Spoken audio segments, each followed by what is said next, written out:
नमस्कार दोस्तों, स्वागत है आपका असिस्टेंट प्रोफेसर परीक्षा 2021 की सामान्य ज्ञान प्रश्न पत्र के प्रैक्टिस सेट 11 में। क्वेश्चन नंबर 1, संप्रेषण प्रणाली के विकास में काल क्रमानुसार सही अनुक्रम है। तो यहाँ पर राइट ऑप्शन क्या हो जाएगा? जो विकल्प दिए हैं उनके अनुसार B, A, C, D, E, यानी ऑप्शन यहाँ पर राइट हो जाएगा D। तो सबसे पहले क्या आएगा यहाँ पर? गुफा चित्रकारी। इसके बाद आ जाएगा आपका भाषा का उद्भव। फिर नीचे आ जाएगा तीसरे स्थान पर अंतर्वैयक्तिक संप्रेषण मौखिक। इसके बाद मुद्रण प्रौद्योगिकी आ जाएगा और फिर लास्ट में आ जाएगा आपका दूर संचार प्रणाली। यानी जो राइट ऑप्शन हो जाएगा यहाँ पर BACDE, BAC, उसके बाद D और E। ऑप्शन डी राइट है यहाँ पे। क्वेश्चन नंबर 2 से पहले आइए इसका व्याख्या भी देख लेते हैं। संचार विभिन्न तरीकों के माध्यम से लोगों को विचारों के आदान प्रदान की अनुमति देता है। इस प्रकार हम देखें तो संप्रेषण प्रणाली का विकास प्रागैतिहासिक काल में देखने को मिलता है। प्रागैतिहासिक काल में संप्रेषण में जहां गुफा चित्रकारी की जानकारी मिलती है, वहीं विकास क्रम में भाषा का उद्भव भी देखने को मिलता है। कालांतर में संप्रेषण मौखिक होने लगा, जिसमें अंतर्वैयक्तिक संप्रेषण को बढ़ावा मिला। मौखिक संप्रेषण के प्रचार लोगों ने विचारों आदि को संहिताबद्ध करना प्रारंभ किया, जिससे मुद्रण प्रौद्योगिकी का विकास हुआ। वर्तमान में संचार क्रांति ने संप्रेषण को बहुमुखी बना दिया, अर्थात अंतिम अवस्था दूर संचार प्रणाली का होगा। तो क्वेश्चन नंबर 2, परिवर्तनीय टेक्नोलॉजी और संचार संस्थाओं के कारण निम्नलिखित में क्या घटित हो रहा है? तो इसका सिस्टम एकीकरण, यानी राइट ऑप्शन हो जाएगा ए, सिस्टम एकीकरण। क्वेश्चन नंबर 3, शिक्षण का प्रतिमान निम्नलिखित में से किसका विवरण वर्णन होता है? तो 3 का राइट ऑप्शन बी, अधिगम प्रवेश, जिसमें शिक्षक व्यवहार भी शामिल होते हैं। शिक्षण का प्रतिमान निम्नलिखित में किसका विवरण वर्णन होता है? तो यहाँ अधिगम यानी प्रवेश, जिसमें शिक्षक व्यवहार भी शामिल होता है, यही वर्णन होता है। तीसरे का राइट ऑप्शन बी। तो शिक्षण का प्रतिमान अधिगम प्रवेश, जिसमें शिक्षक व्यवहार भी शामिल है, का विवरण का वर्णन होता है।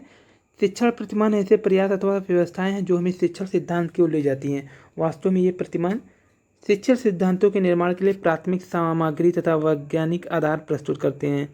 तो यहाँ शिक्षण अधिगम के उद्देश्य की पूर्ति होती है।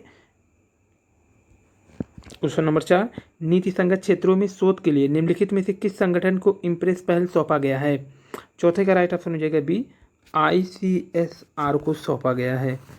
ICSR यानी Indian council of social science research, Indian council of social science research को सौंपा गया है। क्वेश्चन नंबर 5, POP3 तथा IMAP ईमेल अकाउंट, जिसमें राइट ऑप्शन हो जाएगा एक को ईमेल भेजने तथा प्राप्त करने के लिए केवल सर्वर से संबंधित होना पड़ता है, यानी सी ऑप्शन राइट हो जाएगा क्वेश्चन नंबर 5 का।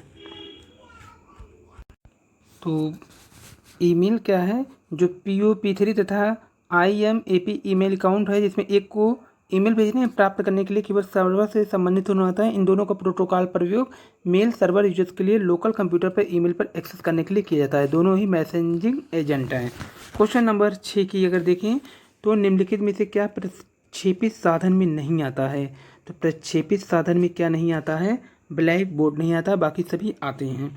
क्वेश्चन नंबर 7 है, इंटरनेट अन्वेषक किस प्रकार का है? तो इंटरनेट अन्वेषक जो होता है वो ब्राउज़र प्रकार का होता है, यानी 7 का सी, इंटरनेट अन्वेषक ब्राउज़र प्रकार का होता है। क्वेश्चन नंबर 8 है, निम्नलिखित में कौन सा प्रोग्रामिंग भाषा नहीं है? प्रोग्रामिंग भाषा नहीं है यहाँ पर माइक्रोसॉफ्ट ऑफिस जो है प्रोग्रामिंग भाषा नहीं है, बल्कि ये जो है सॉफ्टवेयर है जिसके द्वारा जो है प्रारूप तैयार करना, गणना, प्रस्तुतिकरण या डाटाबेस प्रबंधन एवं ईमेल का काम होता है। क्वेश्चन नंबर 9 है, हिंदुस्तान एरोनॉटिक्स लिमिटेड द्वारा हॉक विमान से किस हथियार का परीक्षण किया गया है? 9 का right option A, small anti airfield weapon का। क्वेश्चन नंबर 10, निक्स योम हाइड्रा चंद्रमा है, तो ये किसके हैं? क्वेश्चन नंबर 10 का राइट ऑप्शन ये हो जाएगा प्लूटो के। तो यहाँ पर प्लूटो के ही है, तो 9 के भी राइट ऑप्शन ए और 10 का भी राइट ऑप्शन क्या हो जाएगा? ए ही। प्लेटो सौरमंडल का एक गौण ग्रह है। इसके 5 ज्ञात उपग्रह हैं। प्लेटो से दूरी के अनुसार कंता नजदीक से दूर इनकी स्थिति है चारोन, स्टिक्स, निक्स और केरबेरास और हाइड्रा है। चारोन में सबसे बड़ा है, जबकि बृहस्पति के लगभग 79 उपग्रह की खोज की गई है। बुध शुक्र के कोई उपग्रह है ही नहीं। क्वेश्चन नंबर 12, भारत का निम्नलिखित में कौन सा क्षेत्र उच्च तीव्रता की भूकंपीय मेखला से नहीं आता है? तो इसका राइट ऑप्शन हो जाएगा बी, कर्नाटक का पठार। क्वेश्चन नंबर 12, बॉलीवुड अभिनेता विद्युत जामवाल का संबंध निम्नलिखित में से किस खेल से है? तो कलारी पयट्टू से है, जो राइट ऑप्शन इसका है 12 का। तो बॉलीवुड अभिनेता विद्युत जामवाल का संबंध केरल का ये प्रसिद्ध खेल है कलारी पयट्टू। खेलो इंडिया यूथ गेम 2021 में इसे अन्य खेल के साथ यानी गटका, मलखम्ब तथा ठांगता खेलों सहित सम्मिलित किया गया है। क्वेश्चन नंबर 13, निम्नलिखित में कौन पारिस्थितिक तंत्र के विषय में सही नहीं है? जिसका यही ऑप्शन होगा सी, या एक बंद तंत्र होता है, ये सही नहीं है, ये खुला तंत्र है। क्वेश्चन है इसमें समताप मंडल में ओजोन के स्तर को प्राकृतिक रूप से विनियमित किया जाता है। तो यहाँ का राइट ऑप्शन हो जाएगा 14 का बी, यानी कि नाइट्रोजन डाइऑक्साइड के द्वारा। समताप मंडल में ओजोन के स्तर को प्राकृतिक रूप से विनियमित किया जाता है, तो नाइट्रोजन डाइऑक्साइड के द्वारा।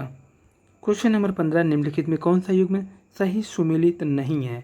तो 15 का राइट ऑप्शन हो जाएगा डी, यानी कि कार्बन मॉन्ट्रियल प्रोटोकॉल, ये नहीं सुमेलित है। यहाँ का देखिए 15 में मॉन्ट्रियल प्रोटोकॉल जो है ये ओजोन परत की क्षीणता से संबंधित है। क्वेश्चन नंबर 16, प्रकाश रासायनिक ध्रुव कोहरे के बनने के समय निम्न में कौन सा एक उत्पन्न होता है? 16 का right option B, nitrogen oxide.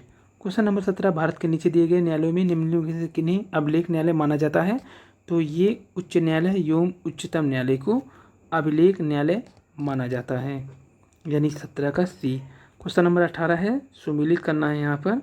तो सुमिलित में लोक लेखा समिति 17 पे 18 का क्वेश्चन है ये। तो लोक लेखा समिति वित्तीय समिति में आता है, यानी तीसरे पे। और फिर याचिका समिति कार्यकारी समिति में जाएगा, याचिका समिति कार्यकारी समिति में जाएगा। स्टॉक बाजार स्कैम संयुक्त समिति ये चला जाएगा तदर्थ समिति में। और विभागीय समिति ये आ जाएगा आपका स्टैंडिंग समिति में। तो फिर से देख लिया जाए एक बार, लोक लेखा समिति वित्तीय समिति, याचिका समिति कार्यकारी समिति, स्टॉक बाजार समिति तदर्थ समिति में जाएगा, और विभागीय समिति स्टैंडिंग समिति में जाएगा। यानी क्वेश्चन नंबर जो 18 है उसका right option C 3, 4, 1, 2। Question number 19, Lok Sabha में किसी विधेयक पर आम बहस निम्नलिखित में से किस स्तर पे होती है? तो 19 का बी है, द्वितीय वाचन में होता है। क्वेश्चन नंबर 20, संविधान में संशोधन की पहल की जा सकती है? तो 20 का राइट ऑप्शन हो जाएगा डी, संसद के किसी एक सदन में। क्वेश्चन नंबर 21, निम्न में किस बौद्ध साहित्य में महात्मा बुद्ध की नैतिकता एवं सिद्धांत संबंधित प्रवचन संकलित हैं? तो भगवान गौतम बुद्ध के जो नैतिकता एवं सिद्धांत संबंधित प्रवचन संकलित हैं वो डी, यानी सूत पिटक में हैं। क्वेश्चन नंबर 22, किसने कहा यदि भगवान अस्पृश्यता को सहन करते तो मैं उन्हें कभी भगवान नहीं मानूंगा? ये कथन है बाल गंगाधर तिलक जी के, यानी ऑप्शन बी। क्वेश्चन नंबर 23, 1920 में निम्नलिखित में किसने अपना नाम परिवर्तित करके स्वराज सभा रख लिया था? तो ये all India home rule league ने। 1920 में किसने अपना नाम परिवर्तित करके क्या रख लिया था? All India home rule league. तो ये है राइट ऑप्शन 23 का ए, यानी कि all India home rule league. ये स्वराज सभा नाम रख लिया था, स्वराज्य सभा नाम परिवर्तित कर लिया था। क्वेश्चन नंबर 24, गोखले माई पॉलिटिक्स गुरु पुस्तक किसने लिखा है? 24 कवि एम के गांधी ने लिखा है। गोखले भाई पॉलिटिक्स गुरु पुस्तक एम के गांधी ने। Question number 25, Hindustan socialist Republic association गठित की गई थी, तो ये चंद्रशेखर आज़ाद द्वारा किया गया था। 25 का right option C. Question number 26, British शासन के दौरान बिहार को एक अलग प्रांत का दर्जा किस वर्ष प्रदान किया गया था? 26 का राइट ऑप्शन क्या हो जाएगा? सी, 1936 ईस्वी में। क्वेश्चन नंबर 27, पुस्तक मोदी इंडिया कॉलिंग 2021 के लेखक कौन है? 27 का राइट ऑप्शन चाँद मल हैं। तो ये पुस्तक मोदी इंडिया कॉलिंग 2021 के लेखक चाँदमल कुमावत हैं। क्वेश्चन नंबर 28, राष्ट्रीय खाद्य सुरक्षा मिशन NFSM का उद्देश्य निम्नलिखित में से कौन सा नहीं है? तो 28 का सी है, साख सुविधाओं को सुदृढ़ करना, ये नहीं है। जबकि उच्च उत्पादकता किस्म के बीजों का वितरण है, सुधारीकृत उत्पादन तकनीकी का निर्देशन है, फसलों की नई विकसित किस्मों का प्रचार प्रसार करना, ये भी है। क्वेश्चन नंबर 29, हाल ही में एशिया सहयोग वार्ता की 17वीं मंत्री स्तरीय बैठक में वर्चुअल प्रारूप में कब आयोजित हुआ? हाल ही में एशिया सहयोग का वार्ता की 17वीं मंत्री स्तरीय बैठक वर्चुअल प्रारूप में कब आयोजित हुआ? तो ये राइट ऑप्शन हो जाएगा ए, 21 जनवरी 2021 को वर्चुअल रूप से हुआ था।